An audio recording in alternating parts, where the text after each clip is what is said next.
Hey, what's up everybody? I want to show you how you can get started with the Google Meet Breakout extension. So let's get started. Now I'm going to assume that you already downloaded it and pinned it to your toolbar. So let's get started from that position. So what you're going to do is let's just take a brief overview of everything.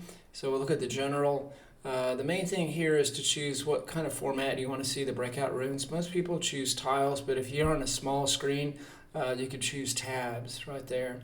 Okay, and then on the next screen, all the breakout rooms are organized by courses. So let's just create a course. Let's just say algebra. And maybe the code there is ALG 101. All right, and then we'll go to the next one and save. And then we'll go to the rooms and we'll choose our course, algebra. And then we'll add 3 breakout rooms, and all you have to do is click save. I mean, it's really easy. And then the extension will give you links, but if you already have some links that you want to use, you can triple click it right here and just clear it out and just type in the one that you need, or just go with what the extension gave you. So I didn't save it, so I can just do an undo, and then I'm all good. All right. Now we're going to go to the Meet tab. That's where everything gets started. And this is really your control panel. So everything's by account as well. So make sure you log in with your student account, your teacher account. So if it's not the right account, then you click here and then you can log out of everything and log back in again. It's the very first account that you log into that matters. All right, so now we're going to go to the class. And you're going to choose the algebra class and choose the number of breakouts. We'll say 3. Now you can open them up individually. You could choose the main room first and then do the breakouts. Let's just do that. So we'll open up the main room and just like you would normally do when you're teaching online, and your students would enter. And at this point, I'm going to stop the video and I'm going to simulate students coming into the class. Okay, so I'm back, and now I have some students waiting to come in the room, and I'm just going to admit them all, so they're all going to come in. And hold on a sec. Okay, so I had to mute their microphone. So I have a computer next to me, and I just use that second computer to simulate. We have 6 students in there. So now at this point, let's just say that you want to open up your breakout rooms and assign them to those different classes, to those different rooms. So let's go ahead and do that. We're going to go to the control panel, and we'll go ahead and open up all the rooms.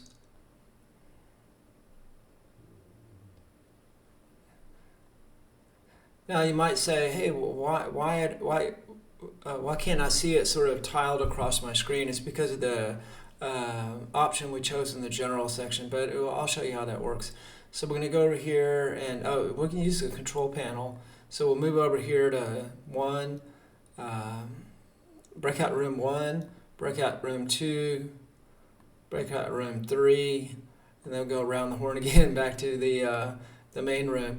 So in each of these rooms, you can change the control button, turn on the microphone. I'm getting some echo, and then I could turn on my camera, and I can control that by each of those rooms. So the way it works is when you go to the next room, everything else gets muted out. So you're only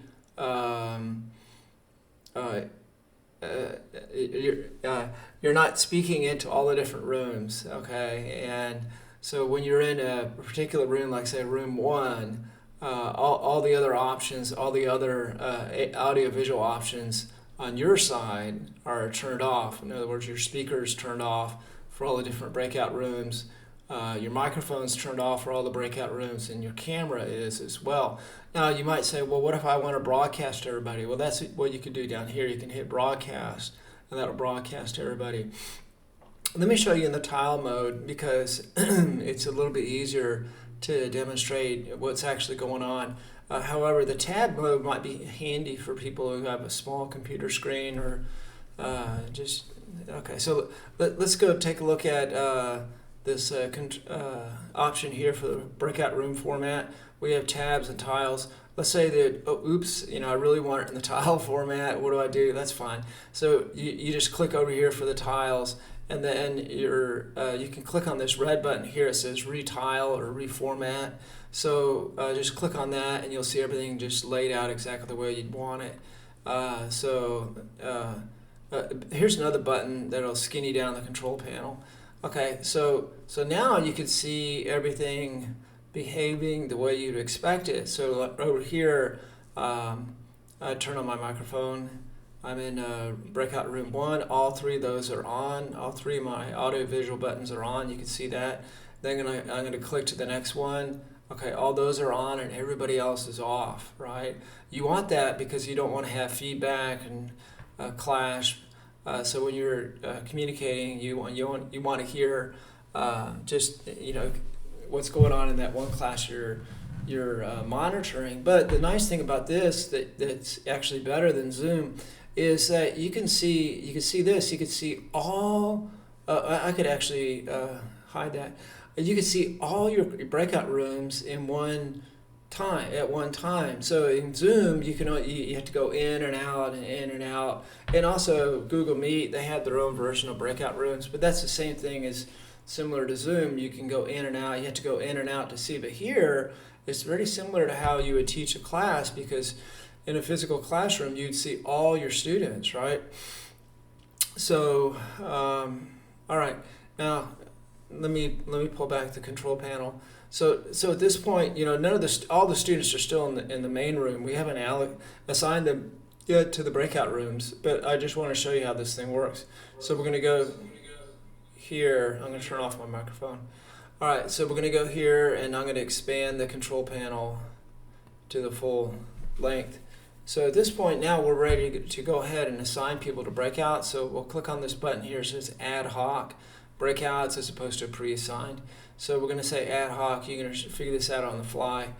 And it has to expand and contract just because I need to be able to, within the extension, see the data. And some of the data is not visible unless the whole window is open. All right, so I've got all these, but you don't have to worry about it. I take care of it. Just, it's going to move around. Just let her do its thing.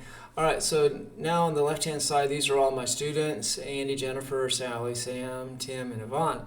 Okay, so now we're going to allocate them. Now, you could just drag and drop. You could do that, but hey, that's no fun. Why don't we just click on this randomize, and we'll just, it'll move people around. Do the best it can to allocate it equitably, among the different groups. So it's not like 3 and 1.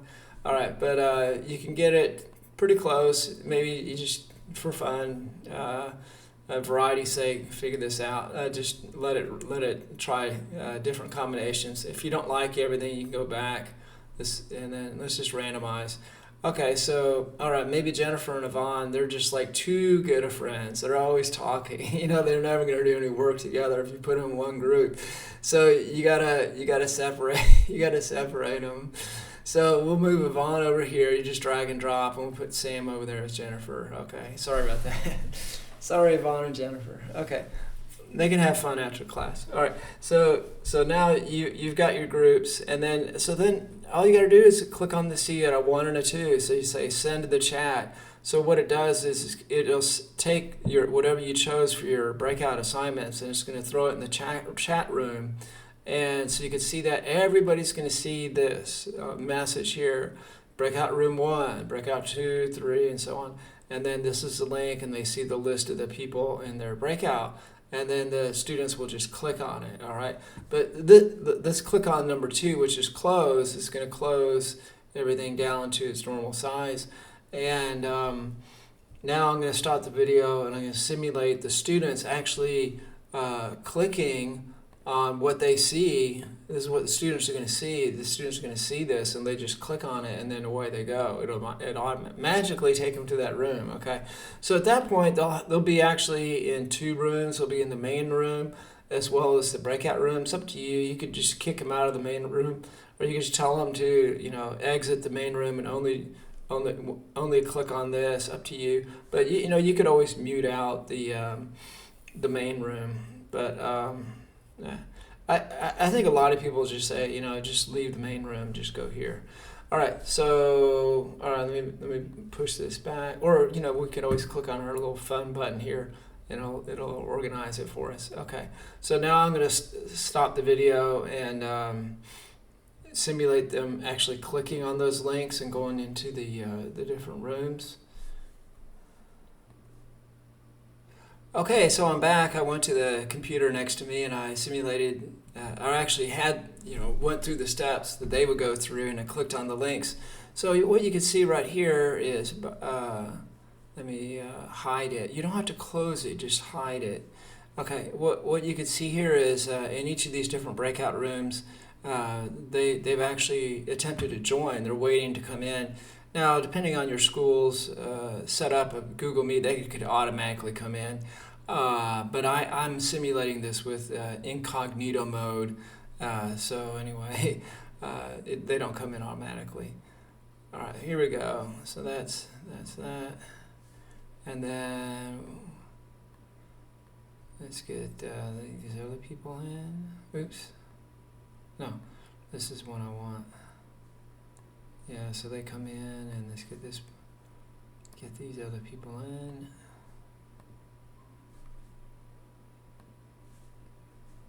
So there we go. I got some speaker problems, hold on. Let's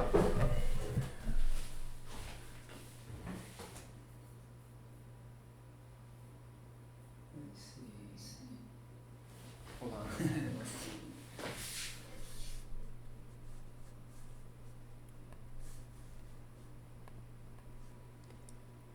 Okay, I'm back again. So I had the microphone on my simulated student, so that's why I was getting some feedback. All right, so that's basically it. So now let's go have some fun. Now, what most teachers do is they will keep the speaker on, and they will just rotate around to the different rooms. And they, when you're here, this is your speaker. This is these are all your audio-visual controls, not theirs. So your speaker's on, your microphone is on. You see that? I can put my camera on. Now, typically, what you want to do is you'd want to monitor the activity in these different breakout rooms. The best way to do that, in my experience, is just to have the speaker on, and you just go in and out of these different rooms, and you don't disturb them. They have no idea you're going in and out of the rooms, because why? In actual fact, you're always in all these different rooms, right? So, but you're actually, using the slider, you're just moving in and out that way, okay? But also at the same time, remember, you could observe your whole classroom. And I just got 3 breakout rooms, but you could have more.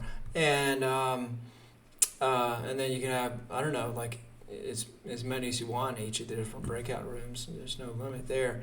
There is a new limit, which is annoying and that's not from me, it's from Google Meet. They apparently have some kind of limit for you on one computer. Just like you as a teacher on one computer can only have a maximum of 8 meets open at the same time and still have a functioning microphone.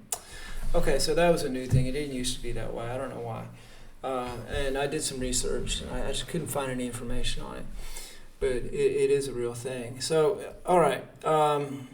We talked about these are your audio-visual. Now, let's just say that you're ready to wrap up and you want to, broadcast to everybody. You can do that. So you click here. Hello, everybody. How you guys doing? Are you just about done? Give you another 2 minutes and then go back to the main room. And actually, you can appear as well. And then you could actually turn on your speaker so you can hear everybody. Okay, so at that point, you have all the broadcast buttons on. And then how do you turn it off? You just click on it or just move to the next state, the next breakout room, and that'll close it off. Okay, but this is a typical situation here for monitoring. I do know some teachers have told me that they actually like the broadcast microphone on, so they could just be doing work at their desk and hear this cacophony, all the students talking.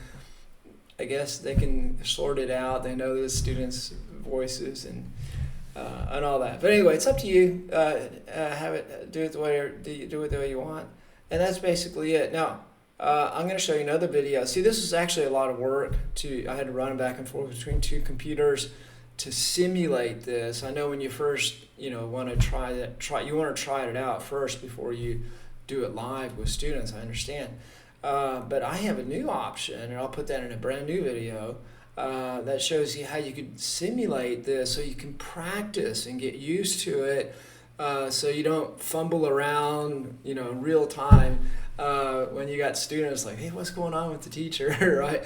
So I'll show you that in another video. But I think that's pretty much it here. As long as I got you, you're still watching. There's some other functions down here. It doesn't always work all the time. But you could say mute everybody all the time, mute everybody in the main room, so on, so on, so on. And then you could also remove people along the way. So you want to remove, you could just remove everybody from all the breakout rooms. Like I said, I can't promise this will always work all the time, but it usually does. So you can click on that. Boom! How nice is that? They're all kicked out, and then they would go to the main. And then you can remove, after you remove them, then now you want to close it. So you closed all the breakout rooms. So they should be back in the main room now. Okay, so that's about it. Thank you for watching. And I'm going to put another short video that shows you how you can practice, which is important because there's nothing worse than software not working when you're trying to do something. Okay.